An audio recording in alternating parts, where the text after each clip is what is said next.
திட்டம் போட்டு செயல்படுத்தப்படுகிற ஒரு திட்டமாக சூழலை உருவாக்குவதற்காக முடிவெடுப்பது என்று வரும்போது ஆட்சி பல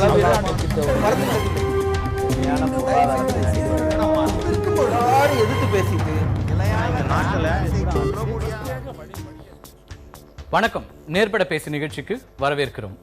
சட்டமன்ற தேர்தல் திருவிழாவுக்கு அத்தனை கட்சிகளும் தயாராகி கொண்டிருக்கின்றன.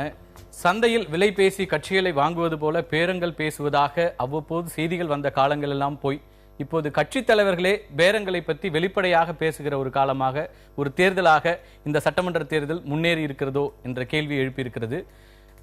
மதிமுகவினுடைய பொதுச் செயலாளர் வைகோ வெளிப்படையாக வைத்த அந்த குற்றச்சாட்டு திமுக மீதும் தேமுதிகவும் பேரம் பேசியது, பாரதிய ஜனதாவோடு பேரம் நடத்தியது என்றெல்லாம் அவர் வைத்த குற்றச்சாட்டுகளுக்கு அத்தனை கட்சிகளும் கடுமையான எதிர்ப்பினை பதிவு செய்திருக்கிறார்கள். திராவிட முன்னேற்ற கழகம் அவருக்கு ஒரு வக்கீல் நோட்டீஸையும் அனுப்பியிருக்கிறது. நிபந்தனையற்ற மன்னிப்பை கேட்க வேண்டும் என்ற அந்த நோட்டீஸ் அனுப்பப்பட்டிருக்கிறது. அதே போல பாரதிய ஜனதா கட்சியினுடைய தலைவர்களும் கடுமையாக அவருடைய அந்த கருத்தை மறுத்திருக்கிறார்கள், கண்டித்திருக்கிறார்கள். பொன் ராதாகிருஷ்ணன் இன்னொரு கருத்தையும் முன்வைக்கிறார். சிறிய கட்சிகளை விலை பேசி வாங்குகின்ற ஒரு கேவலமான ஒரு சூழலுக்கு தமிழக அரசியல் சென்று கொண்டிருக்கிறது என்பதாக ஒரு கருத்தை அவர் பதிவு செய்திருக்கிறார்.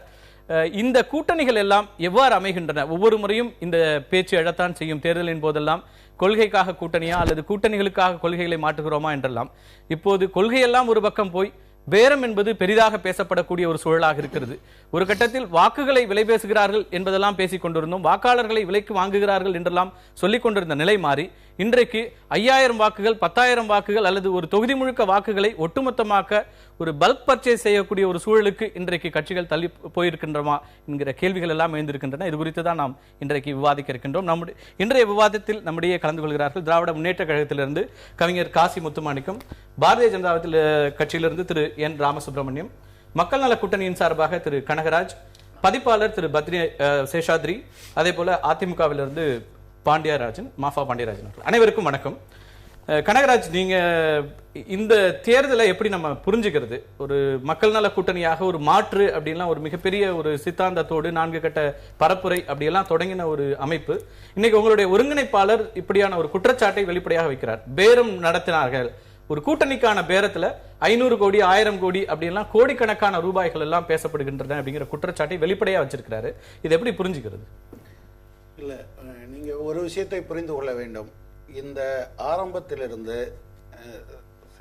எங்கள் கட்சியினுடைய மாநில மாநாடு நடைபெற்ற போது நாங்கள் இப்படி ஒரு தீர்மானத்தை நிறைவேற்றுகிறோம். தமிழகத்தில் திமுக அதிமுக இரண்டும் இந்த காலத்தில் ஆட்சி நடத்திய போது தமிழகம் மிகப்பெரிய சீரழிவை சந்தித்து கொண்டிருக்கிறது. அது விவசாயத்தில், தொழில்துறையில் அல்லது சேவைத்துறையில் அல்லது தொழிலாளர் துறையில் அல்லது விவசாயிகள் நலன், இளைஞர்கள் நலன் என்று எதை எடுத்தாலும் மிகப்பெரிய பின்தங்கிய நிலை இருக்கிறது. இதை மாற்றுவதற்கு ஒரு முயற்சிக்க வேண்டும்.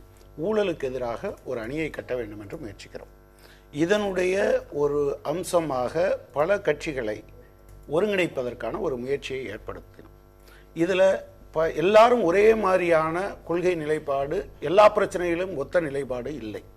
அந்த முறையில்தான் கொஞ்சம் கொஞ்சமாக பேசி ஒத்த கருத்துள்ள இந்த விஷயங்களை நாம் முன்னிறுத்துவோம் என்கிற முடிவுக்கு வந்தோம். அப்படி மக்கள் நல கூட்டணி உருவானது.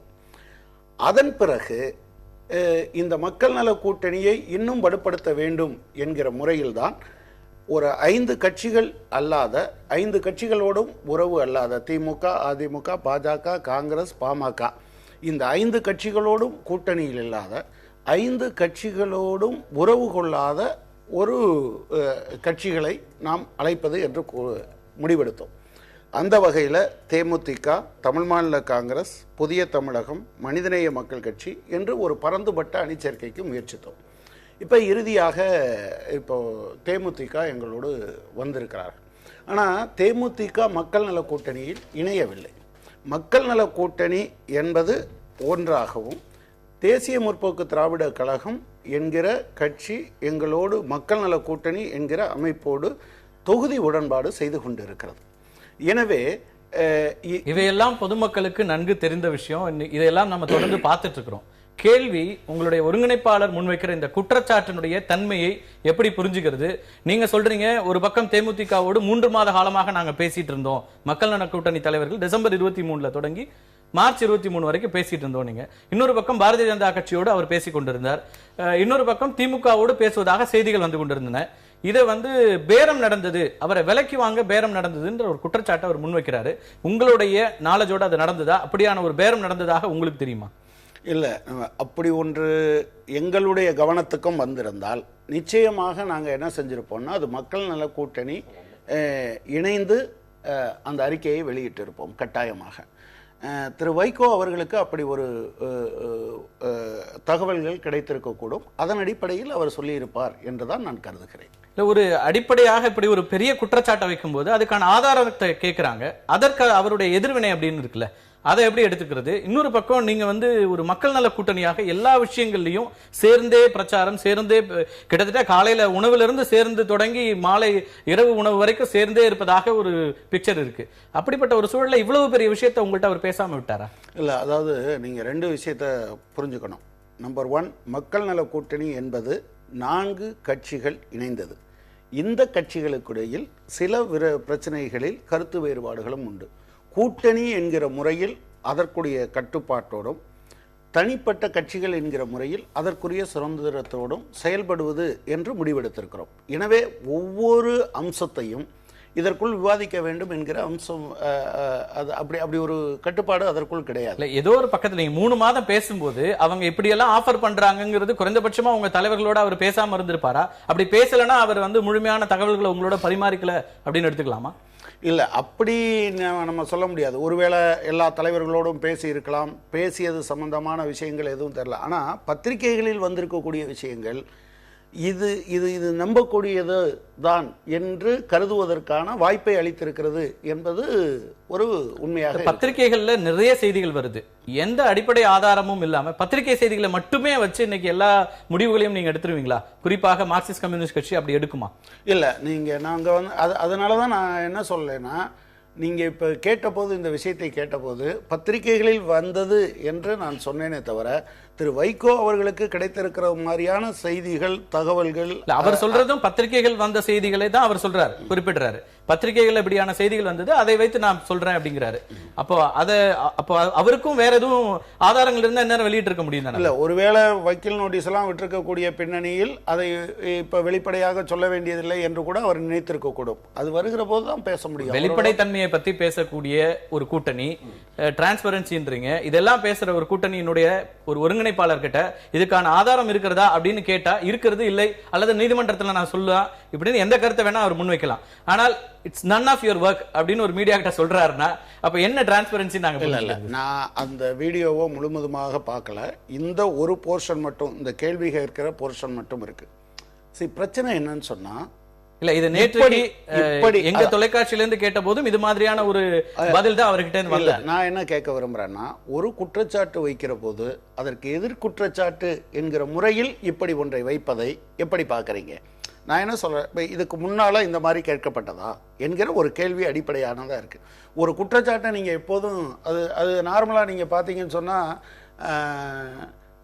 திமுக, அதிமுக, பாஜக, காங்கிரஸ் இவங்களை எடுத்துக்கிட்டீங்கன்னா இதை ஏன் செஞ்சாங்கன்னா அவர் செய்யலையான்னு கேட்பாங்க, அல்லது அந்த மாதிரியான ஒரு குற்றச்சாட்டை அவர்கள் மீது வைப்பார்கள். இது தங்கள் பக்கம் இருக்கக்கூடிய தவறை மறைப்பதற்காக இப்படி ஒன்றை சொல்வதை நீங்க பல விவாதங்கள்ல பார்க்க முடியும். பொதுவெளியிலையும் அதை பண்றாங்க என்பதை பார்க்க ஒரு பேரம் நடத்தக்கூடிய இடத்துல தேமுதிக இருக்கிறதுன்னு சொல்றதன் மூலமாக அந்த கட்சியும் நீங்க வந்து அவமானப்படுத்துறதா அது ஆகாதா? இல்ல, நீங்க வந்து இப்ப நீங்க யாரோ ஒருத்தர், ஏன்னா அந்த கட்சியினுடைய சார்பாக திருமதி பிரேமலதா உடனடியாக அதை மறுத்திருக்கிறார். அப்படியான எந்த பேரமும் நடக்கல அப்படின்னு சொல்றாரு. இப்ப பேரம் நடந்ததாக சொல்லப்படுற இடத்துல 2 கட்சிகளும் மறுக்கிறாங்க. அப்ப மூன்றாவதாக உங்க ஒருங்கிணைப்பாளருக்கு எங்க இருந்து அந்த தகவல் கிடைக்கிறது? சம்பந்தப்பட்ட 2 பேர் மறுக்கிறாங்க, பாரதிய ஜனதா கட்சி மறுக்கிறது. இப்படியெல்லாம் இருக்கும்போது இவர் சொல்றதுக்கான அடிப்படையான நியாயங்கள் என்னன்ற கேள்வி எழத்தான இல்ல. அந்த கேள்வியை இப்ப நிச்சயமாக திரு வைகோ அவர்கள் நிச்சயமாக இதை நிரூபிப்பதற்கு அவர் முயற்சிப்பார். அவரே இயல்புல வந்து ஒரு வழக்கறிஞர் என்பதும் அவரே வாதாடுகிறவர் என்கிற முறையிலும் இதனுடைய கான்சிக்வன்சஸ் தெரிஞ்சுதான் அவர் சொல்லியிருப்பாருன்னு தான் நான் நினைக்கிறேன். நான் அவரோடு நேரடியாகவும் பேசல, மக்கள் நல கூட்டணி என்கிற முறையில் அதை விவாதிக்கவும் இல்லை. எனவே அவரிடம் நீங்க வெளிப்படைத்தன்மை அப்படின்னு ஒன்று கேட்டீங்க. ஒருத்தர் ஒரு விஷயத்த ஒரு நிமிஷத்துல சொல்றாரு, உங்களுக்கே கூட தெரியும். நேத்து சொல்லியிருக்காரு, இன்னைக்கு அவர் திருச்சியில இருக்காரு. இல்ல இது 3 மாத காலமாக நடந்த பேச்சுவார்த்தையினுடைய ஒரு விஷயத்தை தான் அவர் வெளிப்படுத்துறாரு. அது இன்னும் நேற்றுக்கு மட்டும் நடந்தல, நம்ம தொடர்ந்து பேசுவோம். காசி முத்துமாணிக்கம், நீங்க இது வந்து கடுமையான எதிர்ப்பை பதிவு பண்ணிருக்கீங்க. திமுக வந்து லீகல் நோட்டீஸ் அனுப்பி இருக்கிறது. 3 நாள்ல அவர் மன்னிப்பு கேட்கலன்னா நாங்க வந்து அடுத்தடுத்த நடவடிக்கைகளை போவோன்றீங்க. தேர்தல் ஆணையம் வரைக்கும் புகார்களை கொடுக்குறீங்க. இன்னொரு பக்கம் பாட்டாளி மக்கள் கட்சியும் கூட இதை விசாரிக்கணும் அப்படின்னு சொல்லுது. அப்ப இந்த பேரம் அப்படிங்கிற ஒரு விஷயம் கடந்த தேர்தல்கள் எல்லாம் பார்க்கும்போது ஒரு ஹேஷியங்களாக இல்ல ஒரு ஸ்கூப்பா ஒரு காசிப் நியூஸா வந்துட்டு இருந்தது, வதந்திகளாக அப்படின்னா வரும். இன்னைக்கு வெளிப்படையாக 500 கோடி 1000 கோடி அப்படின்னு கட்சிகளை பேரம் பேசக்கூடிய ஒரு சூழல் அப்படிங்கிறது நிலவுதா? இன்னைக்கு நண்பு பேசும்போது சொன்னாரு, செய்தித்தாளை வந்து நீங்களும் அதை திருப்பி சொன்னீங்க, வைகோ சொன்னான்னு சொல்லி. எந்த மீடியாவில் எந்த செய்தித்தாள ஒரே ஒரு செய்தித்தாளில் 500 கோடி பேரன்னு வந்துச்சா? எந்த செய்தித்தாளையும் வரல. முதல் நாள் அவருக்கு பேட்டி கொடுக்கும்போது எப்படி சொல்றாருன்னு கேட்டீங்கன்னா, திமுக 500 கோடி பேரம் பேசியதாக மட்டும்தான் சொல்றாரு. பாஜக அமைச்சர் பதவி திறந்ததாக தான் சொன்னார். அப்ப சொல்லும் போது குற்றச்சாட்டு வைக்கும் போது நான் செய்தித்தாளில் பார்த்தேன்னா அவர் சொல்லலை, வெறும் குற்றச்சாட்டு மட்டும்தான் வைக்கிறாரு. அதற்கு பிறகு பிரேமலதா சொல்லும் போது சொல்றாங்க, அப்படி ஒண்ணுமே பேரமே பேசலன்னு சொன்னதற்கு பிறகு அங்கே தளபதியோ தலைவரும் மறுப்பு கொடுத்ததுக்கு பிறகுதான் சொல்றாரு, நான் செய்தித்தாளை மறுபடியும் மாலை சொல்றாரு, நான் செய்தித்தாளை பார்த்து தான் சொன்னேன். எந்த செய்தித்தாளும் இப்படி வந்ததா எனக்கு நினைவில். நீங்க சொல்ல நான் கட்டுப்படுறேன், இல்ல அவர் சொல்லட்டும், எந்த பேப்பர்லயும் இப்படி வரல. ஆக ஒரு கற்பனையான குற்றச்சாட்டுகளை தொடர்ந்து வந்திருக்குது.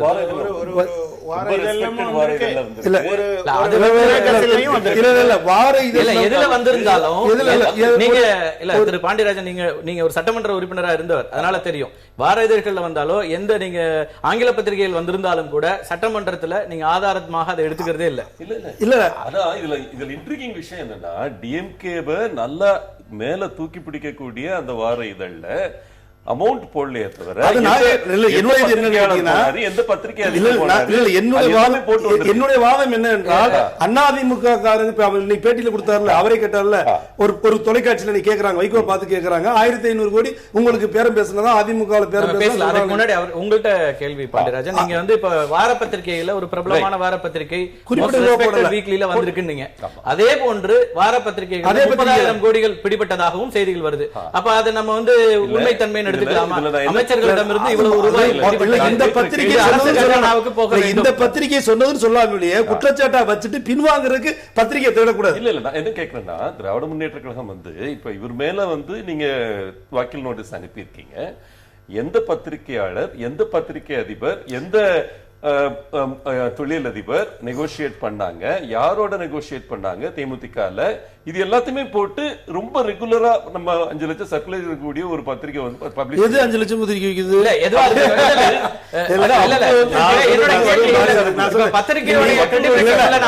அதுக்கு மேல 1500 கோடி இன்னைக்கு வந்து பெரிய தொலைக்காட்சியில கோடிக்கணக்கான. ஒரு நிமிஷம் இருங்க, நான் பேசிட்டு இருக்கேன். இப்போ இந்த விஷயத்துல நீங்க வந்து பத்திரிகையுடைய தன்மை அதுக்குள்ள போறது, நீங்க வந்து அப்போ இது போன்ற ஒரு பேரம் நடந்தது அப்படிங்கறத நீங்க ஏற்றுக்கிறீங்களா? வைகோவுடைய அந்த கூற்றை நீங்க வந்து அப்ப ஏற்பதாக இருக்கிறது நீங்க சொல்றீங்க. வணிக அரசியலின் வெளிப்பாடுகள் தேமுதிக பொறுத்த வரைக்கும் இந்த 3 மாதத்துல மட்டும் இல்ல, ஈவன் முந்தைய தேர்தலில் கூட இத பத்தி பலரும் சொல்லி இருக்கிறாங்க. வணிக அரசியலின் உச்சத்தை தொட்டிருக்கிறார் விஜயகாந்த் என்பது பலரும் எழுதின ஒரு விஷயம்தான். இந்த ஸ்பெசிபிக் இஷ்யூல பொறுத்த வரைக்கும் இன்னைக்கு வந்து ஒரு தலைவர், வைகோ போன்ற ஒரு தலைவர், நேர்பட பேசக்கூடிய ஒரு தலைவர் இன்னைக்கு நேரா பேசியிருக்காரு, பப்ளிக்ல சொல்லி இருக்கிறாரு, இந்த மாதிரி ஒரு விஷயம் நடந்தது.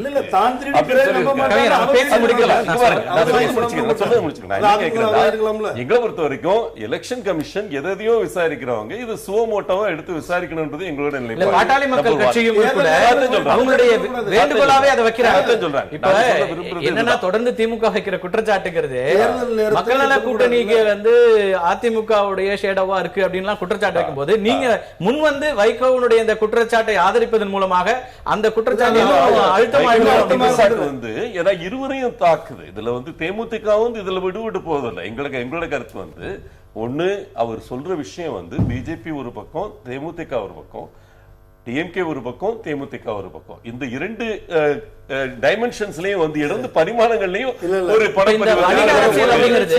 வணிக அரசியல் என்பது போன முறை தேமுதிகவினுடைய முக்கியமான தலைவர்களில் ஒருவராக நீங்க இருந்தீங்க. இந்த வணிக அரசியல் சொல்றீங்க. அப்படி சொல்லும்போது தேமுதிக போன தடவை இப்படி நடத்துனது அப்படின்னு நீங்க சொல்ல வர்றீங்களா? சார், நான் சொல்ல விரும்புறது இதுதான். இங்க பாருங்க, 2009 பாராளுமன்ற தேர்தலில் இருந்து இந்த வணிக அரசியல் என்பதின் வெளிப்பாடுகள் நாங்க எல்லாமே பார்த்திருக்கோம். நான் ஒரு முக்கிய நிர்வாகியா தான் இருந்தேன் இந்த கட்சியில, நான் இல்லைன்னு சொல்லல. இது ஓப்பனா வந்து சொல்லியிருக்காங்க, பலரும் சொல்லியிருக்காங்க.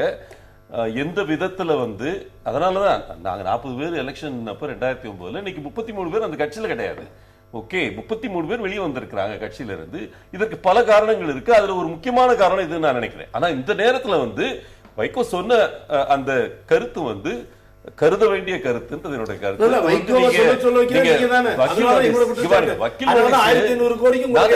கேட்கிற கேள்வி இதுதான். கேட்கிற கேள்வி வந்து ஒரு முக்கியமான தலைவர் இன்னைக்கு வந்து உங்க கூடயும் எங்க கூடயும் கூட்டணியில் இருந்த ஒரு தலைவர் தான்.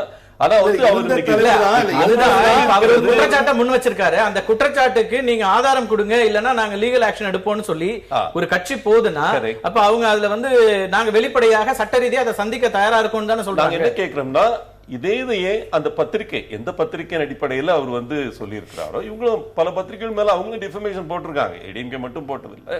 ஏன் வந்து அதை போடல அப்படின்றத என்னோட கேள்வி.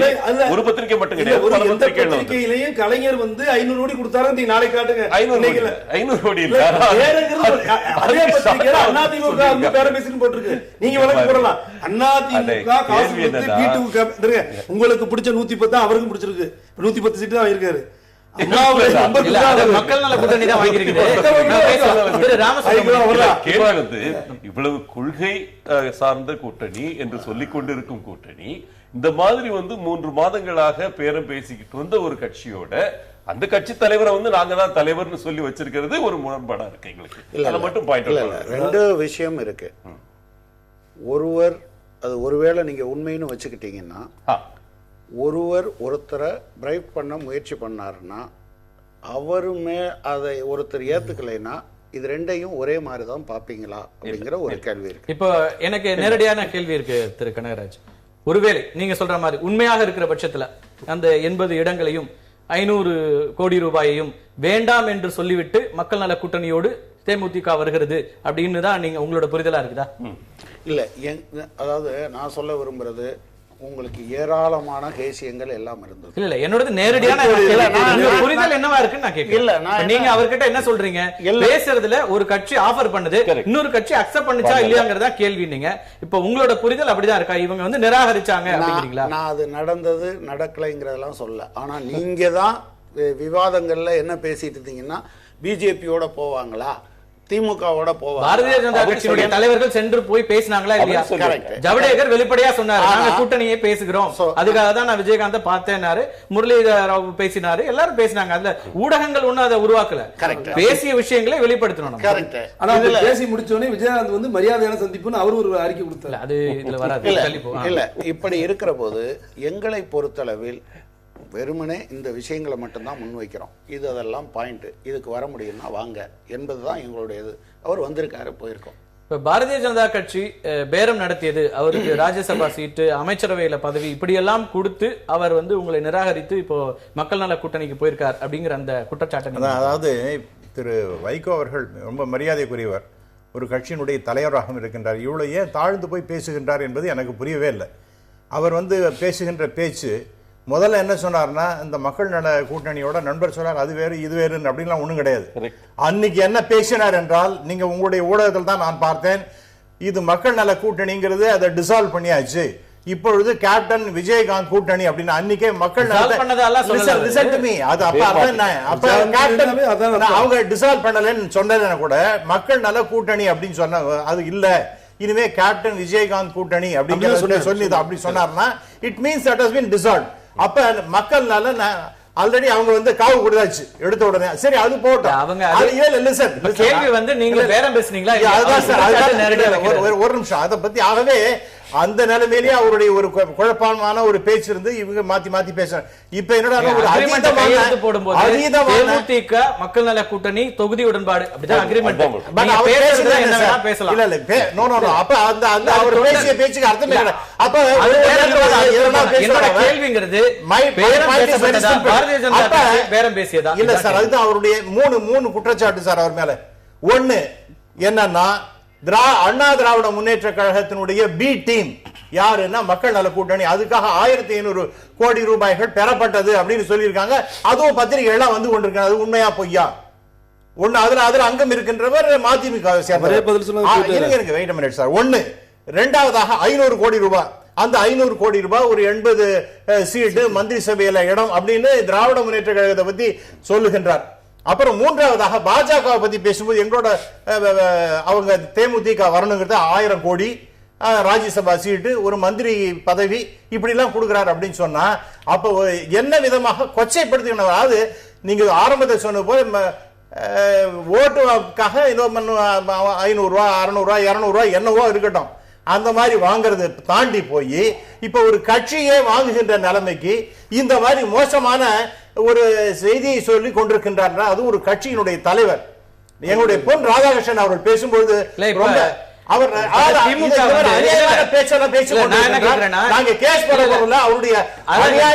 சட்ட ரீதியா அவருக்கு வந்து நோட்டீஸ் அனுப்புறாங்க. பாரதிய ஜனதா ஏன் அந்த முயற்சி இதெல்லாம் வெறும் வெட்டித்தனமான பேச்சு கொண்டிருக்கிறார். அர்த்தம் இல்லாத பேச்சு. இதுக்கெல்லாம் நான் கேஸ் போட்டு அவரை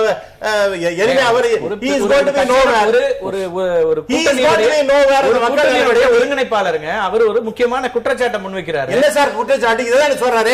ஆளுக்கான என்னன்னு பேசிட்டு இருக்காரு. 500 அங்க இவரை பார்த்தா ஒரு 1000 வாயில வந்து அவர் பேசிட்டு இருக்காரு. அப்புறம் இன்னொரு குற்றச்சாட்டு அதே பத்திரிகையில இன்னொரு பத்திரிகையில 1500 கோடி கொடுத்ததுனாலதான் மக்கள் நல கூட்டணியை உருவாச்சு ஏடிஎம்கே காப்பாற்றுறனுடைய பிடிமியான்றார். அப்ப வந்து அவருக்கு ஒரு எத்திக்ஸ் அப்படின்னா ஒண்ணுமே கிடையாது. பொலிட்டிக்கல் எத்திக்ஸ் எல்லாம் கிடையாது. இதெல்லாம் என்ன அநியாயமான பேச்சு? இது பொலிட்டிக்கல் எத்திக்ஸ் கிடையாது, பொலிட்டிக்கல் மொராலிட்டி கிடையாது. மொராலிட்டி எல்லாம் பேச வேண்டியிருக்கு. அது எந்தெந்த கட்சிகள் இருக்கு அதுங்கிறது இது வந்து தேர்தல்ல கொள்கை அப்படிங்கிற ஒரு வார்த்தை, கொள்கைங்கிற முறை என்பது நியாயமற்ற பேச்சு. அதோட நம்ம திரு பாண்டியராஜன் அவர்கள் என்ன சொன்னார்னா, எல்லாரையும் பத்தி பேசும்போது அவர் மரியாதைக்குரிய பாண்டியராஜன் அவர்கள் வந்து மத்தவங்க எல்லாம் பத்தி பேசினார். அதாவது 500 பத்தி பேசினா 1000 பத்தி 1500 பத்தி வாயே திறக்கல அவர். யாருங்க 1500 அது ஒரு பத்திரிகை ஏதாவது ஒரு தலைவர் சொன்னாரா? எல்லாம் பேசி அதெல்லாம் பத்திரிகை இதுவும் பத்திரிகையில வந்த செய்தி தான்.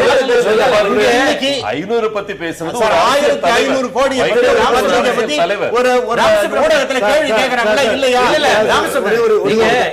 இங்க வந்து ஏன் இது ஒரு விவாதமா வந்ததுன்னா அவர் சொல்றதுதான். நீங்க வந்து ஒவ்வொரு தேர்தலையும் இப்ப மட்டும் இல்ல பல ஆண்டுகளாக பார்த்துட்டு இருக்கோம். தேர்தல் நேரங்கள்ல பத்திரிகை செய்திகள்னு பல விஷயங்கள் வரும். அதையெல்லாம் நம்ம விவாதத்துக்கு எடுக்கல. ஒரு அரசியல் கட்சியினுடைய ஒரு முக்கியமான பொறுப்புல இருக்கிற ஒரு கட்சியினுடைய தலைவர் இப்படியான குற்றச்சாட்டை வெளிப்படையா வைக்கும் போது இந்த தன்மை எவ்வளவு தூரம் பெருசா இருக்குங்கிறது எல்லா கட்சிகளும் பயங்கரமாக அவர் மன்னிப்பு பேசலாம் அப்படின்னு நான் ஒரு விஷயம் சொல்லிடுறேன். நீங்க தலைவர்னு சொல்றதே ரொம்ப சாபக்கேடானது. வைகோ வந்து ஒரு தலைவரா ஒரு கட்சிக்கு தலைவர். ஒரு விஷயம் என்னன்னு கேட்டீங்கன்னா, அன்னைக்கு விஜயகாந்த் உடைய மண்டபத்துல வச்சு பேசும்போது கூட அவருக்கு பொறுத்த வரைக்கும் ஒரு நல்ல நிகழ்ச்சி வச்சுக்கோ, அதோட முடிக்கணும். அவர் என்ன சொல்றாரு, இந்த கட்டடத்தை தேமுதிகவுடைய வளர்ச்சியுடைய பொறுக்க முடியாமல் வளர்ந்து வந்ததற்கு பிறகு இந்த கட்டடத்தை இடித்தால் பந்தயம் கட்டிக்கிறேன். தேமுதிக ஆரம்பிக்கிறதுக்கு 6 மாசம் முன்னாடி இடிச்சாச்சு. இடிச்சது கட்சி வளர்ந்ததுக்கு அப்புறம் கட்சி ஆரம்பிப்படி இடிச்சது. அதுக்கு சம்பந்தம் இல்ல. ரோடு சாலை என்பதற்காக மத்தியில இருந்து போடுற விவாதம் அதை பத்தி இல்ல. நீங்க வேற எங்க போறீங்க? இல்ல நேரா உங்ககிட்ட சப்ஜெக்ட் அன்னைக்கு சரியான முறை அரசியல் ரீதியான 1000 குற்றச்சாட்டுகள் நீங்களும் வைக்கிறீங்க அவர் மேல. அதெல்லாம் பிரச்சனை இல்ல. அன்னைக்கே போய் ஒரு கூட்டணியுடைய தலைவர் அந்த கூட்டணியில சேர்றாங்க, தொகுதி உடன்பாடு வைக்கிறாங்க. அவங்க பிரச்சனையை பத்தி பேசலாம். ஆனா இந்த கட்சி வளர்ந்ததுக்கு அப்புறம் இடிச்சாருனால அது தொடர்ந்து பேசலாம். திரு பத்ரி, ஒரு பார்வையாளராக கிட்டத்தட்ட நம்ம வந்து நீங்க ஒரு அனலிஸ்டா இருக்கலாம், நிறைய விஷயங்கள் பாக்குறோம் படிக்கிறோம், இதெல்லாம் இருக்கு. ஆனால் இப்படியான விஷயங்கள் இருக்குல்ல, ஒரு 500 கோடி 1000 கோடி பேரம், இதெல்லாம் எப்படி புரிஞ்சுக்கிறது? வெளியில இருந்து நம்ம பாக்குறோம், எவ்வளவு தூரம் இதுக்கான ஆதாரங்கள் இருக்கிறது அல்லது அடிப்படைகள் எவ்வளவு தூரம் இருக்கு அப்படிங்கிறது தெரியலனாலும் கூட எந்தவித அடிப்படையுமே எந்த புகையும் இல்லாம இது இருக்குமா அப்படிங்கிற கேள்வியும் வரத்தான் செய்யுது. இல்ல அது உண்மைதான். இப்போ உதாரணத்துக்கு ஊழல்னு எடுத்துக்கிட்டீங்கன்னு வச்சுங்களேன், இந்த ஆட்சியில் ஊழல் நடக்கிறது அப்படிங்கும்பொழுதும் பெரும்பாலும் நமக்கு எவிடன்ஸ் கிடைக்கிறது இல்லை. சம்பந்தப்பட்ட நபர்கள் பேசுறதுல இருந்தும் நமக்கு இருக்கக்கூடிய நேரடி அனுபவத்திலிருந்தும் சில விஷயங்களை சொல்றோம். அப்ப அதே மாதிரி வந்து அரசியல்ல எனக்கு வந்து இந்த நம்பர்கள்லாம் வந்து ரொம்ப திகைப்பூட்டுவதா இருக்கு. அது இப்படிலாம் நடக்கவே கூடாதுன்னு நான் சொல்லலை. நல்லா நடக்கிறதுக்கான பாசிபிலிட்டிஸ் நம்ம ஊர்ல நிறையவே இருக்கு. இருந்தாலும் இப்படி எனக்கு அது அந்த இடத்துல நான் இருந்தேன்னா எப்படி இதை அணுகுவேன்? இப்போ 2 பேர் வந்து அப்பா உனக்கு எவ்வளவு தரேன்னா நீ எனக்கு எவ்வளவு தருவியா அப்படின்னு பேசும்பொழுதே ஒரு கூச்சமாக இருக்காதா அப்படின்னு தோணுது. இது உண்மையாக இருந்திருந்தா, இது உண்மையா இல்லையாங்கிறது நமக்கு எப்படி தெரியும்? சம்பந்தப்பட்ட நபர்கள் ஒரு ஒரு ஒப்புதல் வாக்குமூலம் மாதிரி ஒரு ஆர்டிக்கல் எழுதி அல்லது ஒரு புத்தகம் எழுதினால், அல்லது இதுல ஏதாவது ஒரு ஸ்டிங் ஆபரேஷன் மாதிரி ஒரு வீடியோ அல்லது ஏதாவது ஒரு ஆடியோ கிடைத்தால் ஒழிய நம்ம எப்படி இதை பத்தி சொல்றது? நிறைய பேர் இந்த அரசியல் சம்பந்தமாக பேசக்கூடிய ஒரு உயர்மட்ட அளவுல இருக்கிற கட்சியை சார்ந்தவர்கள் இல்ல, கட்சிக்கு வெளியில இருக்கிறவர்கள் வந்து இது பத்தி நிறைய பேசி நான் கேட்டிருக்கேன். இங்க தொலைக்காட்சியில உங்களுடைய நிகழ்ச்சியில பங்கெடுக்க வரும்பொழுது இங்க கூட வருபவர்கள் பேசுவதெல்லாம் இந்த நிகழ்ச்சிக்கு வெளியில போகும்போது இது போன்ற பல தகவல்கள் பேசுறதை கேட்டிருக்கேன். அப்ப இதுல வந்து நீங்க கேக்குறீங்க அது இங்க இதுக்கு பின்னாடி ஏதாவது உண்மையிலேயே இருக்கா அப்படின்னு. ரொம்ப சினிக்கலா பாக்குறதா இருந்தா நிச்சயமா இந்த மாதிரி ஏதோ நடக்குது அப்படின்னு தான் நான் சொல்ல முடியும்.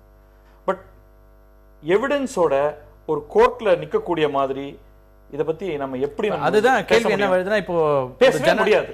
ஆமா, இப்போ ஒரு தேர்தல் நடைமுறைகள்ல நம்ம வந்து வெளிப்படைத்தன்மை வேணும்னு தேர்தல் கமிஷன் பல்வேறு நடவடிக்கைகள் எடுக்குது. கீழே ஒரு தனிநபர் ஒரு வாக்குகளை அவர் விற்கக்கூடாது, அதை தடுப்பதற்கு நாங்க இதெல்லாம் எடுப்போம். ஒருத்தர் வந்து விலைக்கு போனா அவருக்கு ஓராண்டு வரை சிறை தண்டனை விதிப்போம் அப்படின்லாம் வாக்காளர்களுக்கான நெருக்கடிகள் அல்லது அவர்களை நெறிமுறைப்படுத்துற பல விஷயங்கள் நம்ம செஞ்சுட்டு இருக்கிற நேரத்துல இப்படி அரசியல் கட்சிகள் வந்து ஒட்டுமொத்தமாக வேறு ஒரு திசையில போறதுங்கிறது இருக்குல்ல. அப்போ அவங்களுடைய இப்ப கொள்கைகளோ அல்லது குறைந்தபட்ச செயல் திட்டமோ இதெல்லாம் வந்து குறைந்தபட்சமாக அதை முன்னிறுத்தியாவது இந்த கூட்டணிகள் அமைதா அப்படிங்கிற கேள்வி கூட எழுது. அப்ப அதெல்லாம் பின்னுக்கு போகும்போது இது முன்னாடி வருதா? இது ஒரு பெரிய பிரச்சனை. நமக்கு ரெண்டு விஷயத்துக்கு எவிடன்ஸ் இருக்கு.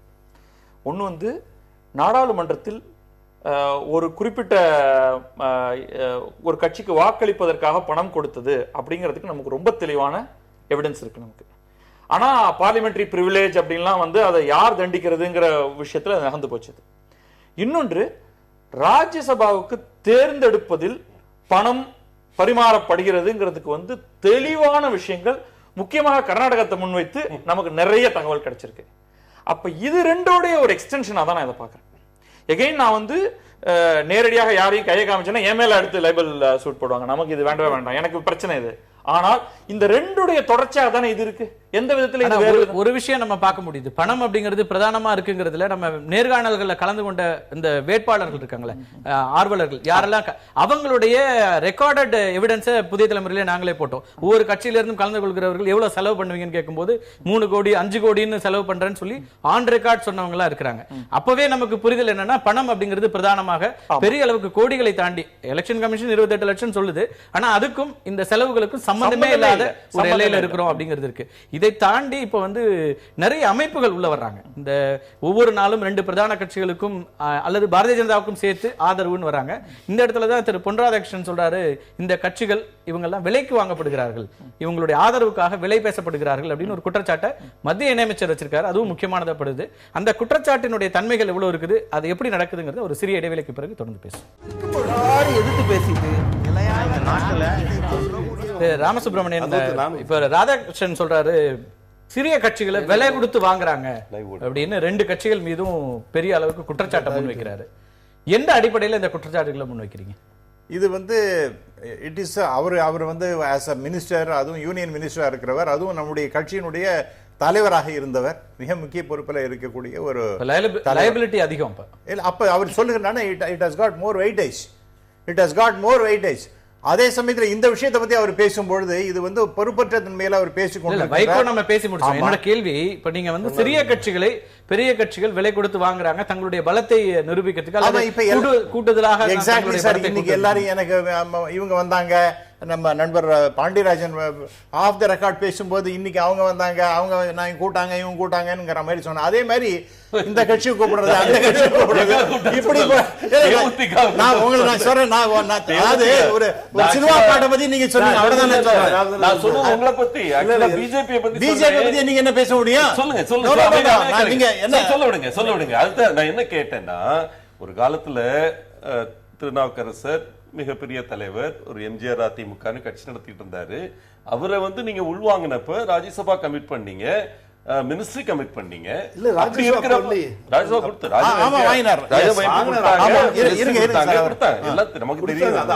அதனால இதுக்கு வந்து பிரசிடென்ட் இருக்கு. அதனால ஒரு வைகோ சார் அவர் வந்து கட்சியில சார் நீங்க கூட தான் எங்க கட்சியில கொஞ்ச நாள் இருந்தீங்க. அதனால அப்ப நான் உங்களை காசு கொடுத்து உங்களை கூட்டான்னு சொல்ல முடியுமா? அவரு அடிப்படையா நடந்த விஷயங்களே சொல்றாரு. ஒரு பிரசிடென்ட் நான் என்ன சொல்றேன், நீங்க அதுக்கு மொட்டதுலங்க முழங்காலுக்கு முடிச்சு போடாதீங்க. அவர் வருகின்றார், அவருக்கு வந்து ஒரு பொசிஷன் கொடுக்கின்றார் அப்படின்னு சொன்னா அதவே நீங்க கூட தான் வந்தீங்க. இண்டஸ்ட்ரீஸ் அண்ட் காமர்ஸ் பிரசிடென்டா இருந்தீங்க. அப்ப உங்களுக்கு ஏதாவது காசு கொடுத்தா எங்களை கூட்டு வந்தாங்களா? என்ன what are you talking my dear Mafoi? ஐயா நான் என்ன சொல்றேன்னா வைகோ அவர்கள் கொடுத்திருக்க குற்றச்சாட்டு இது. நீங்க அதுக்கு வந்து நீங்களும் கேஸ் போட மாட்டேன்ட்டீங்க. இல்ல சார், ஆனா அவர் சொல்லும் போது சார் இது எலெக்ஷன் என்று வரும்போது பல கட்சிகளை இழுக்கிறாங்க. அவங்களுக்கு ஏதோ ஒரு என்டைஸ் பண்றதுக்கு ஏதோ காசு கொடுக்குறாங்க அப்படிங்கிற மாதிரி ஒரு யதார்த்தமான நிலை சின்ன சின்ன கட்சிகளை பேரம் பேசி இழுத்துன்னு வருகின்றார்கள். இது கடுமையாக விமர்சனத்துக்குரிய உரியது, கண்டனத்துக்குரியதுன்னு திரு பொன் ராதாகிருஷ்ணன் சொன்னார். நீங்க அதை அக்செப்ட் பண்றீங்களா இல்லையா? Are you finding fault with that statement? ஒரு எத்திக்கல் பெடஸ்டல் அப்படின்னு நீங்க வந்து சார் அந்த நீங்க கம்ப்ளீட்டா நீங்க டைவர்ட் பண்ணி போயிட்டு திருநாவுக்கரசர் சொன்னாரு அழைச்சோ அப்படினா மை டியர் மாஃபா ராமசுப்ரமணியன் அவர் என்ன சொல்றாரு, நீங்க வந்து ஒரு குற்றச்சாட்டு படி வைக்கிறீங்க கட்சிகள் விலைக்கு வாங்குறது இது புதுசு இல்ல, இதுக்கு பிரசிடென்ஸ் இருக்கு அப்படின்னு ஒரு விஷயத்தை முன்வைக்கிறாரு. அது பணமாக இல்ல,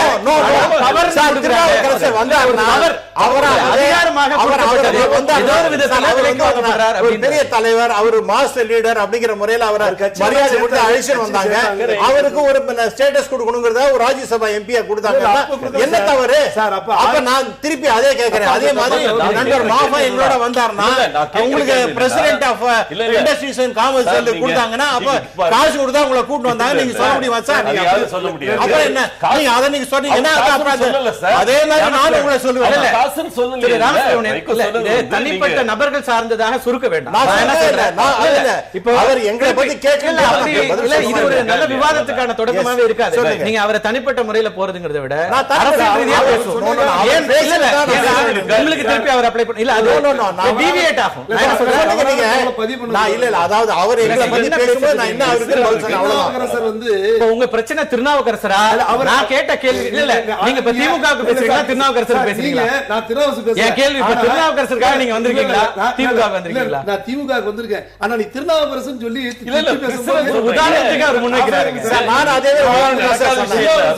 இல்ல இல்ல திமுக ஆனா நடந்த சம்பவத்தில் நான் இருக்கிறபோது தவறான பதிவு பண்ணக்கூடாது சொல்ல வரேன்.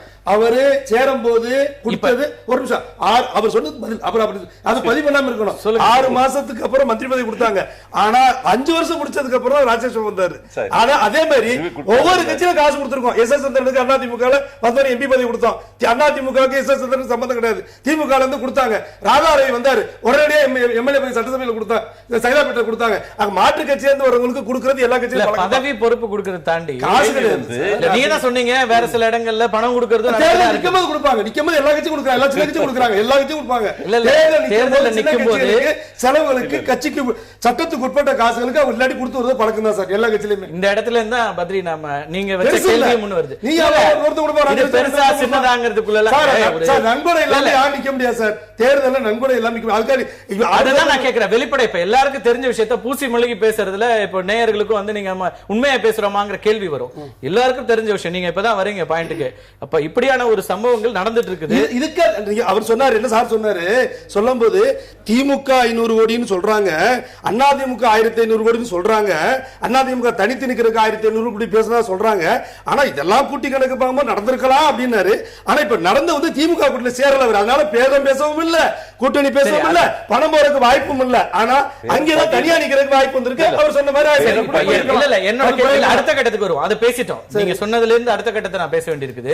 இப்போ நிறைய அமைப்புகள் ஆதரவாக வர்றாங்க. சத்தியமா பிரியாதா சார்? சத்தியமா யாரும் பக்கத்துல சார் டெய்லி அறிவாசம் போறேன் சார். நான் சத்தியம் சொல்லி சொல்றேன். அதெல்லாம் ஆள ஒருத்தர் ஒரு போட்டோ எடுக்கிறார் சார், எடுத்துட்டு போறான் சார். அத போய் இப்பதான் சொன்னீங்க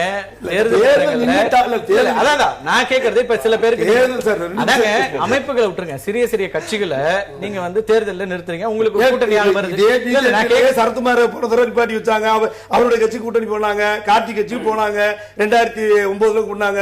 செலவுகளுக்கு அவன் டூர் போறது காசு கொடுக்குறப்ப, ஆனா அது வந்து 5000 பேர் கொடுக்கறத போய் நீங்க 1500 கோடி 500 கோடி அது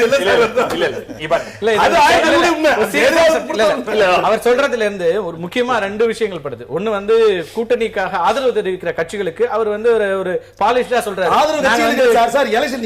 நிக்கிறவங்களுக்கு அவங்க சுற்றுப்பயணம் போனா நாங்க காசு கொடுக்குறோம், அவங்க தேர்தல் செலவுகளை கொடுக்குறோம், அவங்க எங்களுக்கு தருவாங்க, நாங்க அவங்க கொடுப்போம், ஒருத்தர் கொடுக்க பழக்கம் தான் சார். அதை விட அடுத்ததா வருது சில பேர் வந்து கொடுப்பாங்க சார். நம்ம பேசலாம். எப்படி பாக்குறாங்க அனுமதி கொடுக்குறாங்க. தேர்தல்ங்கிறதுக்கு வந்து ஒரு பெரிய செலவு பிடிக்கக்கூடிய ஒரு விஷயம், அது புரியுது. அப்ப அந்த செலவுங்கிறது யார் செய்யணும்? இப்போ ஒரு தொகுதியில ஒரு வேட்பாளர் நிக்கிறாருன்னா பணம் அவர்தான் செலவு செய்யணும், அதுவும் இந்த குறிப்பிட்ட அமௌண்ட்டுக்குள்ளதான் இருக்கணும்னு தேர்தல் ஆணையம் சொல்லியிருக்கு. கட்சி செலவு செய்தாலும் அது அவருடைய கணக்கில், அந்த வேட்பாளரின் கணக்கில் தான் சேரும் உண்மையில. அதை தவிர்த்து பிரச்சாரத்துக்குன்னு பல பேர் போறது, இதற்கெல்லாம் செலவு செய்யணும், அதற்கு ஏதோ ஒரு வழியில கட்சி செலவு செய்துன்னு வச்சுப்போம். இப்ப நீங்க வந்து ஒரு தேர்தல் உடன்படிக்கையின் மூலமாக இன்னொரு கட்சி உங்களுடைய கட்சியோட ஒரு கூட்டணி உடன்பாடு ஏற்படுத்துது. அந்த கட்சியிடம் பணம் இல்லை அப்படின்னா இந்த மெயின் கட்சி அது செலவு செய்யறதுக்கு, உங்களுக்கு செலவு செய்யறதுக்கு உண்மையிலேயே சட்டத்துல இடம் இருக்கா அப்படிங்கறது செக் பண்ணணும். ஏன்னா இப்ப நான் வேற டோட்டலி இண்டிபெண்டா வேற ஒரு விஷயம் எடுத்துங்க. இப்ப நேஷனல் ஹெரால்டு வழக்குல என்ன நடந்துட்டு இருக்குன்னா, காங்கிரஸ் கட்சி தன்னுடைய பணத்தை வேற விஷயங்களுக்கெல்லாம் திருப்பலாமா அப்படிங்கறதுல ஒரு பெரிய கேள்வி வந்து இப்படி நடந்துட்டு இருக்கலாமா? இப்ப இந்த கேள்வி வருது, நீங்க வந்து காங்கிரஸ் ஏதோ ஒரு கட்சி, எனக்கு நான் பேரெல்லாம் முக்கியமே இல்ல, ஒரு கட்சி எக்ஸுங்க, இல்ல கட்சி எக்ஸ் இருக்கு, இல்ல கட்சி எக்ஸுக்கு பணம் அந்த கட்சி தொண்டர்களோ யாரோ கொடுக்கறாங்க. அதை எடுத்து அதுல இருந்து ஒரு போர்ஷன் எடுத்து உங்க கட்சியை சாராத இன்னொருவருக்கு நீங்க தரலாமா? நான் வந்து கொஞ்சம் நீங்க லீகலா சரியான ஆளை வைத்து பாத்தீங்கன்னா எனக்கு அவ்வளவு தூரம் தெரியல, அதுல ஒரு ப்ராப்ளம் இருக்கு அப்படின்னு எனக்கு தோணுது. இப்ப இதுல கட்சிகள் எத்தனை கட்சிகள் வந்து வெளிப்படையான கணக்கை ஒப்படைக்கிறாங்கன்றது எங்க கேள்வியா இருக்கு. ஆர்டிஐக்குள்ள வர மாட்டோம்னு இடதுசாரிகள் வரைக்கும் சொல்றாங்க.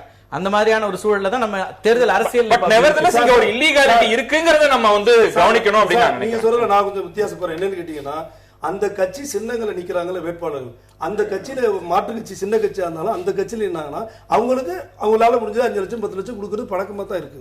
சின்ன கட்சியிலே கையெழுத்தே பண்ணுவாங்க. இந்த கட்சி அவன் வெளியில வேற கட்சியா இருப்பான், ஆனா எலெக்ஷன் நிக்கும் போது அவன் கையெழுத்து போடணும்.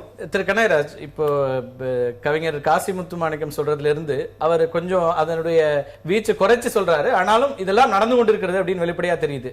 அப்போ ஒரு கொள்கை சார்ந்த கூட்டணி அப்படிங்கறதெல்லாம் பின்னாடி போயிட்டு இன்னைக்கு வந்து கூட்டணிக்காக கொள்கைகள் மாறுது அப்படிங்கிற ஒரு விஷயம் போக, பணம் பிரதானமாக கூட்டணிகளை தீர்மானிக்குதா, அல்லது இந்த செலவு பண்ணுவாங்க இந்த கட்சியோட போனா நமக்கு தேர்தல் செலவு கிடைக்கும் அப்படிங்கறதன் அடிப்படையில கூட்டணிகள் நிர்ணயிக்கப்படுதா? நீங்க உங்களுக்கு தெரியும், இடதுசாரிகள் இதுல இருக்கிறது இல்ல. எங்க கட்சியில ஒரு வேட்பாளர் என்ன, அவரு சொந்தமா பணத்தை செலவழிக்க கூடாது என்ற தடை விதித்திருக்கிறோம். இப்ப தேர்தல் கட்சி தான் செலவு பண்ணும். ஒருவேளை ஒருத்தர்கிட்ட ஏதாவது பணம் இருந்தா அவர் கட்சிக்கு கொடுப்பாரு, அதை அந்த தொகுதியில தான் செலவழிக்கணும்னு இல்லை, எந்த தொகுதிக்கு தேவையோ அந்த தொகுதிக்கு கொடுத்து விடுவோம். இதுதான் இங்க இருக்கக்கூடிய நிலைமை. அதனாலதான் பணத்தினுடைய ஆதிக்கம் வந்திருக்குங்கிறதுனாலதான் தேர்தல் சீர்திருத்தத்தை பத்தி பேசுறோம். இப்படி பேசும்போது நண்பர் ராமசுப்ரமணியம் பல நேரத்துல ஒரு பர்சனலைஸ் பண்றது அல்லது போற போக்குல பேசி முடிக்கிட்டு சார். இல்ல அவர் என்ன பத்தி பேசும்போது நான் அவரை நீங்க பத்தி பேசவே பேசி முடிச்ச அப்புறம் விவாதம் டைவர்ட் ஆயிடுது, நேரம் ரொம்ப குறைவு. நீங்க நேரா சப்ஜெக்ட் இல்ல அவர் நிறைய நேரம் பேசியிருக்காரு. நான் இப்ப சொல்றேன், எங்கள் அணியினுடைய பெயர் அது வந்து தேமுதிக மக்கள் நல கூட்டணி தான். நான் இப்ப சொல்றேன், அதனுடைய ஒரு அங்கம் என்கிற முறையில் அப்படித்தான் அது பயன்படுத்தப்படும். நான் திருப்பி இது டிபேட் ஆகும், ஆனால் நான் சொல்றேன், நேற்றைக்கு திருமதி பிரேமலதா விஜயகாந்தனுடைய பிரச்சாரத்தினுடைய அந்த இதுலயே என்ன வச்சிருந்தாங்கன்னா விஜயகாந்த் அணின்னு தான் போட்டிருந்தாங்க. இல்ல அவங்களுடைய மேடையில இருந்தது கேப்டன் விஜயகாந்த் அணிங்கிறது தான் இருந்தது. நான் அதை சொல்றேன், இதுல யாராவது ஒருத்தர் அப்படி செய்து கொள்வதில் அவங்களுக்கு விருப்பம் இருந்தா அவங்க பண்ணட்டும். ஆனா எங்களை பொறுத்தளவுல அது வந்து தேமுதிக மக்கள் நல கூட்டணி தான். அப்படித்தான் நடக்கும். நம்பர் 1. இப்போ நீங்க 28, 29, 30 எங்களுடைய பிரச்சாரம் தொடங்குறீங்க. நீங்க போங்க, பொதுக்கூட்டத்தை பாருங்க, அதுல என்ன போட்டிருக்குன்னு பாருங்க. அதுதான் எங்களோடது. எனவே அப்படி பேசக்கூடாது. இன்னொன்னு, இந்த பி டீம்ங்கிற வார்த்தையை பயன்படுத்துகிற போது நண்பர்கள்ட்ட நான் ரொம்ப சொல்ல விரும்புகிறேன். நீங்கள் திசை திருப்புறீங்க. திரும்ப திரும்ப சொல்கிறேன், கிரானைட் ஊழலை பற்றி சொன்னால் அதை பற்றி வாய் திறக்காதவங்களுக்கு என்ன பேர்? அந்த அறிக்கையில அந்த அறிக்கை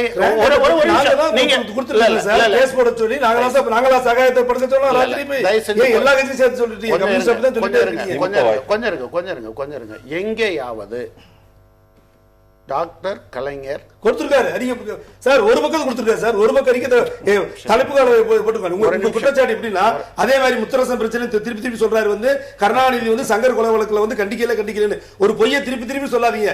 அவர் கண்டிச்சு முத பக்கத்துல கொடுத்தாரு, பிஆர்பிக்கு கண்டிச்சு முத பக்கத்துல கொடுத்தாரு, வலைத்தளத்துல வந்து தளபதி எழுதினாரு. ஆனா நீங்க திருப்பி திருப்பி கம்யூனிஸ்ட் அதே சொல்லிட்டு இருக்கீங்க. ஒரே ஒரு நிமிஷம், நான் ஒருவேளை இனிமே நாளைக்கு வரும்போது நான் கொண்டு வருவாங்க.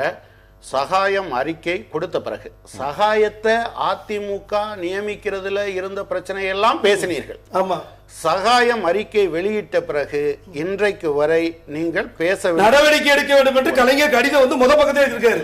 நீங்க திருப்பி திருப்பி சொல்லிட்டு இருக்கீங்க. டெய்லி கொடுக்கணும்ல சார். இல்ல பி டீம் என்று சொல்லுகிற போது அது ஒரு சீரியஸான பிரச்சனை. நான் சேலஞ்ச் பண்ண விரும்புறேன். நீங்க இந்த மாதிரியான மணல்ல வந்து நீங்க இன்னைக்கு வரை பேச மாட்டீங்க. ஏன் பேசலங்க? மணல் பேசிட்டு இருக்காங்க. யாரு பேசல? நீங்க சொல்லுங்க. நீங்க பேசுங்க, நாங்க பேசிட்டு இருக்கோம். ஒரே ஒரு நிமிஷம். உங்க பத்திரிகையில எங்கேயாவது 500 ரூபாய்க்கு விற்க வேண்டிய மணல் ஒரு யூனிட் சார் பக்கம் பக்கமா போட்டுக்கிறாங்க. இதுவே கட்டை இருக்குங்க சார். என்னுடைய கட்டை இருக்கு. நாலு மரம் கொண்டு வர உங்களுக்கு நாளைக்கு கொண்டு வர. நீங்க பேசுகிற போது நான் தலையிடவே இல்ல. நீங்க எங்க மேல குற்றச்சாட்டு, உங்க மேல குற்றச்சாட்டு இல்ல, எங்க மேல குற்றச்சாட்டு வரதா சொல்றேன். அது நீங்க மட்டும் இல்ல, அண்ணன் மட்டும் இல்ல, நீ கம்யூனிஸ்ட தொடர்ந்து என்ன பண்றீங்கன்னா யாரை பத்தி கவலைப்பட மாட்டேங்கிறீங்க. ஒரே குற்றச்சாட்டை திருப்பி திருப்பி சொல்றீங்க. நான் உங்க மேல வழக்கா போட்டு இருக்க முடியும். இவர் சொன்ன மாதிரி நேரம் ரொம்ப குறைவா இருக்கு. இல்ல நீங்க சொல்லுங்க. இல்ல விஷயத்துக்கு வாங்க. நான் என்ன கேக்குறேன், இல்ல என் பேர்ல இத எங்க அடிய இப்படி சொல்றது இருக்கு இல்லையா, அதுக்கான மறுப்புக நீங்க பதிவு பண்ணுங்க. இல்ல இல்ல ஒண்ணு நீங்க இப்ப நம்ம தொடர்ந்து எல்லா விவாதத்திலும் இதுக்குள்ளே போயிட்டு இருக்கோம். இவர் எத்திக்ஸ் மக்கள் அதை பாக்குறதுல அடுத்ததாக இருக்கிற பிரச்சனைகள் நாம பேசுவோம். அவர் பேசினாரு எத்திக்ஸ் சம்பந்தமெல்லாம். அருணாச்சல பிரதேச கவர்மெண்ட் என்ன எதனால கவுது? மணிப்பூர்ல எது மாற்றம் வருது, உத்தரகாண்ட்ல எதுக்கு மாற்றம் வருது, திடீர்னு எப்படி வருது? இப்போ ஓடி போன இந்த மல்லையா அவர் வந்து யாரு ஆதரவோட எனக்கு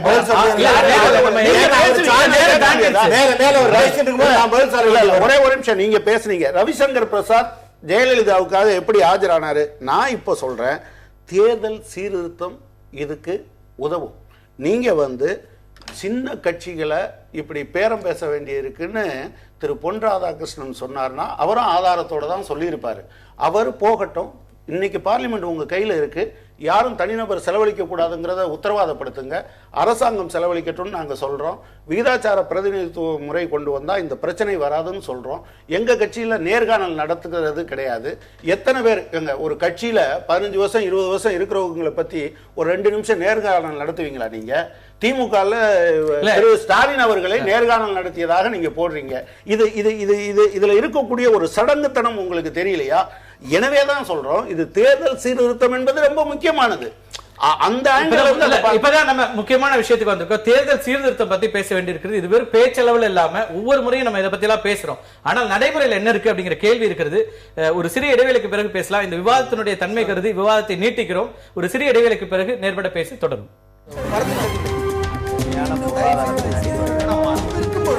எதிர்த்து பேசிட்டு